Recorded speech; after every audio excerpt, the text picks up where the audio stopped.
देखिए, नगर निकाय चुनाव अब अपने आखिरी दौर में है, लेकिन हम एक ऐसे प्रत्याशी से आपकी मुलाकात करवाने जा रहे हैं जो अगर हजारीबाग नगर निकाय चुनाव की बात की जाए तो सबसे शिक्षित प्रत्याशी के तौर पर इन्हें देखा जा रहा है। प्रतिष्ठित संस्थान से इन्होंने MBA की डिग्री की है और कई मल्टीनेशनल कंपनियों में इन्होंने MBA करने के बाद अपनी सेवाएं दी हैं। सबसे पहले तो बहुत बहुत स्वागत है आपका। बहुत बहुत धन्यवाद आप सभी को। वो AC वाले कमरे से बाहर आकर अब क्षेत्र में जनता के बीच जा रही हैं, वोट मांग रही हैं। क्या कुछ कैसा चल रहा है कैंपेन? देखिए, घर की परवरिश ही ऐसी हुई ना, जो पिता थे वो DSP थे और उन्होंने हमें हमेशा ऐसा माहौल में रखा कि आपको हर कुछ आना चाहिए।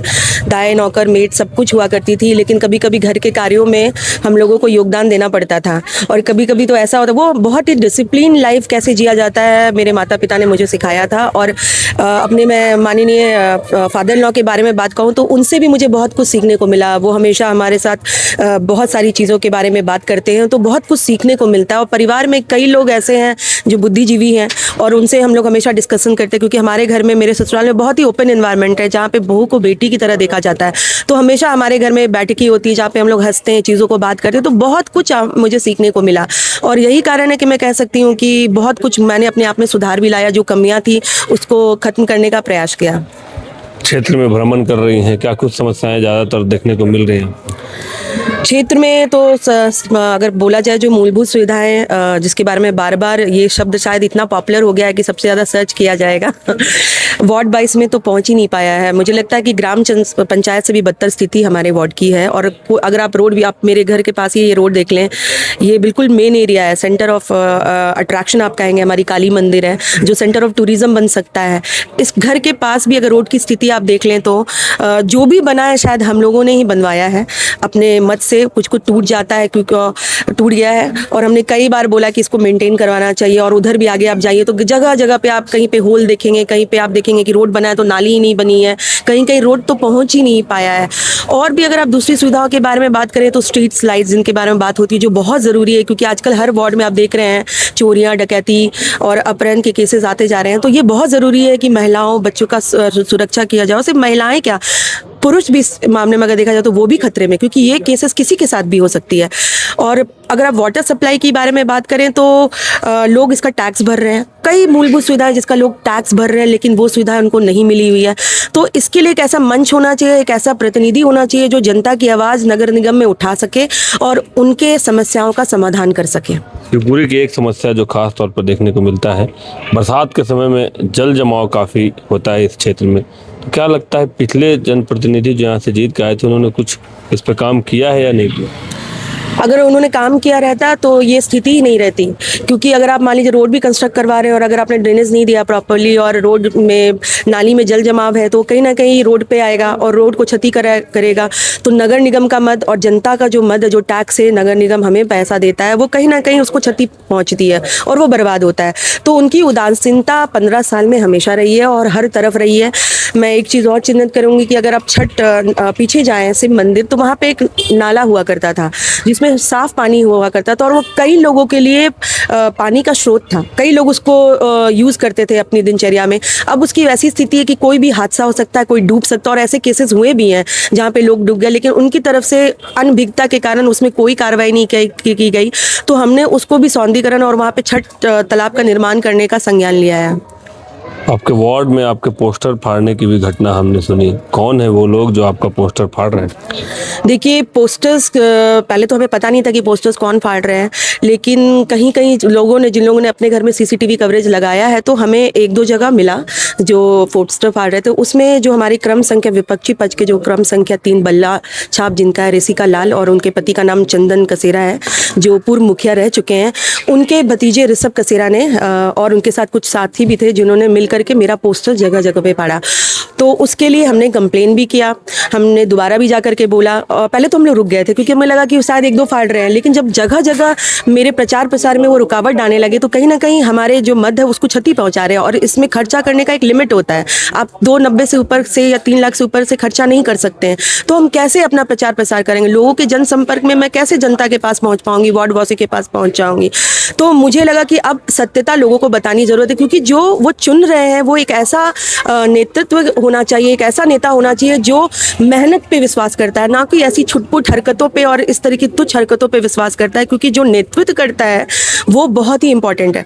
तो मैंने इस बात को रखा, और जब मजिस्ट्रेट सर ने उनसे माफ़ीनामा मांगा, उन्होंने माफ़ीनामा भी मांगा। हालांकि वो प्रचार कर रहे हैं कि हमने गलती नहीं की थी, फिर भी हम माफ़ीनामा मांग रहे हैं। मुझे ये बताइए, जो अपराध आपने नहीं किया है उसकी माफ़ीनामा आप कैसे मांग सकते हैं? उन्होंने भी कई आरोप लगाए हैं। उन्होंने हम पे भी आरोप लगाया कि हम फाड़ रहे थे, तो हमारे पास तो अभी तक कोई नहीं कंप्लेन आया, हमने तो कोई माफ़ीनामा नहीं दिया। तो इस तरीके से जनता को भ्रमित नहीं करना चाहिए। 17 साल बीत गए, लोग अब इतने बेवकूफ़ नहीं है कि आपकी इस तरह की ओछी हरकत से आपकी बातों पे आएंगे। जनता भी जाग रही है, उन्हें भी एक ऐसा व्यक्ति चाहिए जो विकास कर सके, जो उनकी बातों को सही जगह पे सही तरीके से रख सके। और एक बात और मैं बताना चाहूँगी कि जो उन्होंने मुझ पे आरोप लगाया था कि उनके पोस्टर्स हमारे लोग फाड़ रहे हैं, तो मैंने बहुत सारी ग्रुप कम्युनिटी जो हमारे शिवपुरी में बनी हुई हो रहती है, तो उसमें हमने एक डाला था, और भी कई उदाहरण है मेरे पास जो मैंने लोगों को दिखाया। 344 का पोस्टर्स वो अपने फ़ोटो को खींच रहे हैं, 3 ही 44 में वो दिखा रहे हैं कि पोस्टर फटा हुआ है। तो भैया, जब आप वहाँ उपस्थित थे तो आपका पोस्टर कैसे फट गया? चोरी करने के लिए भी बुद्धि चाहिए होती है ना। देखिए, पति भी इनके पीछे खड़े होकर सुन रहे हैं। हमेशा साथ दिया है आपने, अभी क्षेत्र में जा रही हैं, जनता के बीच जा रही हैं। कैसे देखती हैं एक महिला जो कई मल्टीनेशनल कंपनियों में मैनेजमेंट का काम कर चुकी हैं और अब जनता के बीच डोर टू डोर कैंपेनिंग कर रही हैं, रोज़ पैदल मार्च कर रही हैं, क्या देखने को मिल रहा है?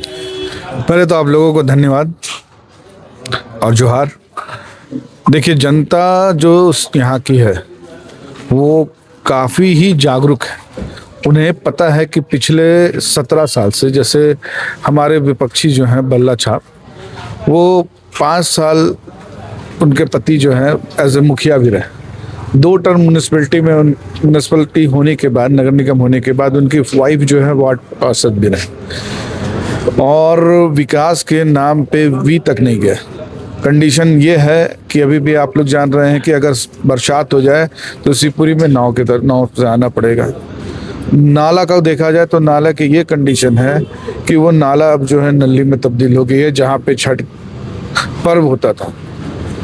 कंडीशन ये है कि हमारे पूरे इतने बड़े वार्ड में एक भी डस्टबिन नहीं। सोचिए स्वच्छता का क्या लेवल है। और उनका कहना है कि उनके कार्यकाल में इतना समय नहीं मिल पाया कि वो इन चीज़ों पे काम कर पाते। तो आप समझ सकते हैं कि जनता को सिर्फ ठगा जा रहा है, झूठ मूठ की तोड़ फोड़ के, सच झूठ करके सिर्फ ये वोट लाते हैं, और वोट पाने के बाद जनता का कहना है कि ये फिर 5 साल तक नहीं दिखते। तो ऐसी मानसिकता रखने वाले जनप्रतिनिधि को जनता अब नहीं चाहती है।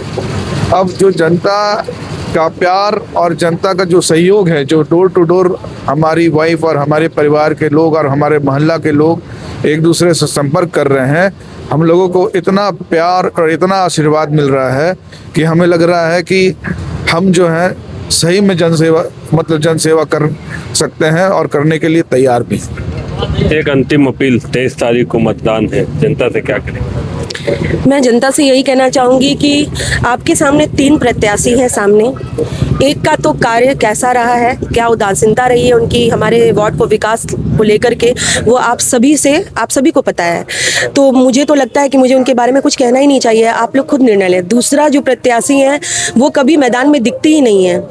ये जन सेवा क्षेत्र है जहाँ पे आपको सोशल होना बहुत ज़रूरी है। तो उनकी जो अनभिज्ञता है, जो उनकी रुचि नहीं दिखाई देती कि वो इलेक्शन में खड़ा होना चाहती, और एक शायद उनके पतिदेव द्वारा जबरन उनको खड़ा किया जा रहा है, तो क्या जनता इस बारे में सोचना नहीं चाहेगी कि क्या हमें ऐसे लोगों को वोट देना चाहिए? और हम लोग जो मुद्दा लेकर के आए, क्या आज तक किसी ने इस तरह के विजन के साथ कोई मैदान में उतरा है? क्या किसी ने आपको जीतने के पहले ही बताया कि हम ये काम करेंगे? नीतियों के साथ कोई इतने साफ मन से कभी मैदान में उतरा है? आप सब जानते हैं कि हमारा पूरा परिवार कितने दशक से समाज सेवा करते रहा और कोई जो भी हमारे पास आए एक परिवार की तरह हमने सबका साथ दिया और उन्होंने भी हमारा साथ दिया समय समय पे। तो अब मैं अपने जनता से और अपने वार्ड वासियों से यही अपील करना चाहती हूँ कि आपका एक वोट भी अगर गलत जाता है तो कहीं ना कहीं एक अपराध हो रहा है, क्योंकि आपका वार्ड का विकास कहीं ना कहीं सिर्फ एक व्यक्ति की जिम्मेदारी नहीं होती, आपकी भी जिम्मेदारी होती है और वो जिम्मेदारी आपकी तब पूरी होती है जब आप सही चुनाव करके सही वोट दें। इसलिए मैं आप सभी से विनती करती हूँ कि इस बार आप मुझे अपना बहुमूल्य वोट देकर के भारी मतों से जिताएं। मैं आप सभी को निराश नहीं करूंगी और पूरे संकल्प के साथ उतरी हूँ, पूरे नीति के साथ उतरी हूँ, पूरे विजन के साथ उतरी हूँ। आप एक बार मुझे मौका देके वार्ड हमारे लिए दूसरे वार्ड के लिए मिसाल बनाने का हम लोग पूरा प्रयास करेंगे और हम लोग सब मिलकर के वार्ड का विकास करेंगे। सुना आपने। पोस्टर फाड़ने के संबंध में मैं आपको बताना चाहता हूं कि ये इन लोगों की एक साजिश रही।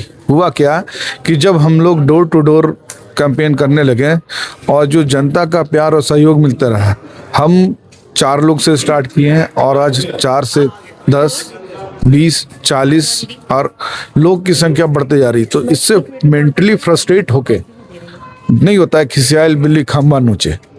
तो वो जनता के दिल से तो आप हमें हटा नहीं सकते या जनता के दिल से हमारा ये पोस्टर तो नहीं फाड़ सकते, तो दीवार पे पोस्टर फाड़ना स्टार्ट किया। अब उसमें क्या हुआ कि इन लोगों का वीडियो रिकॉर्डिंग आ गया, सीसीटीवी का फुटेज। इलेक्शन उलन दस्ता के पदाधिकारी आके इनके घर में जाके बराबते इनसे माफ़ीनामा लिखवाएं और इनको एक वार्निंग दे के छोड़ा कि ऐसा करने पे अगर दोबारा किए तो आपको जेल भेज दिया जाएगा और आपका नामांकन जो है वो कैंसिल कर दिया जाएगा। इस डर के बाद वो लोग एक राजनीति हथकंडा अपनाए कि अपना पोस्टर खुद फाड़ के दूसरों को बदनाम करना स्टार्ट किए। जैसे कहने का बात है कि कोई चीज़ के लिए आपको सबूत देना होता है, बिना सबूत का कोई नहीं मानता है। तो उनके पास सबूत नहीं है, बस छिछोला गिरी एक तरह से दूसरे प्रत्यारोप आरोप लगाना, यही काम कर रहे हैं। दूसरा चीज़ मैं एक चीज़ और भी बताना चाहूँगा। उनका एक इंटरव्यू मैंने देखा कि उनका कहना है कि हमारे भाई ठेकेदार हैं, मेरी बहू ठेकेदार है। भाई बनाया किसने? आपने बनाया। अगर आपके भाई और बहू ठेकेदार हैं तो फिर तो इसके बाद जो विकास हुआ उसका तो आपके पास जरा सा भी डेमोग्राफिक ज्योग्राफिक है ही नहीं कि क्या विकास हुआ। तो आपके परिवार वाले जवाबदेह हैं और परिवार वाले जवाबदेह हैं तो इसका मतलब कहीं ना कहीं आप भी जवाबदेह हैं कि आपने जानबूझ के भोली भाली जनता को 17 साल तक ठगा और ऐसे लोगों का ठेकेदारी रद्द कर देना चाहिए। और आगे हमारी सिपुरी वासियों से यही अपील है कि आप लोग सब जान रहे हैं और आप लोग का प्यार मोहब्बत जो मिल रहा है इसी तरह से मिले और भारी से भारी मतों से हमें विजय बनाए। हमारा चुनाव चिन्ह अलमीरा छाप क्रमांक संख्या 1, प्रत्याशी का नाम मिताली रश्मि। धन्यवाद। सुना आपने। एक विजन के साथ मिताली रश्मि जी चुनावी मैदान में आई हैं। अगर कहा जाए तो सबसे पढ़ी लिखी उम्मीदवार भी हैं। फिलहाल 23 तारीख को मतदान है। अब जनता, शिवपुरी की जनता, वार्ड 22 की जनता को यह तय करना है कि उनके लिए अच्छा उम्मीदवार कौन हो सकता है। शशांक शेखर, बाइसस्कोप, हजारीबाग।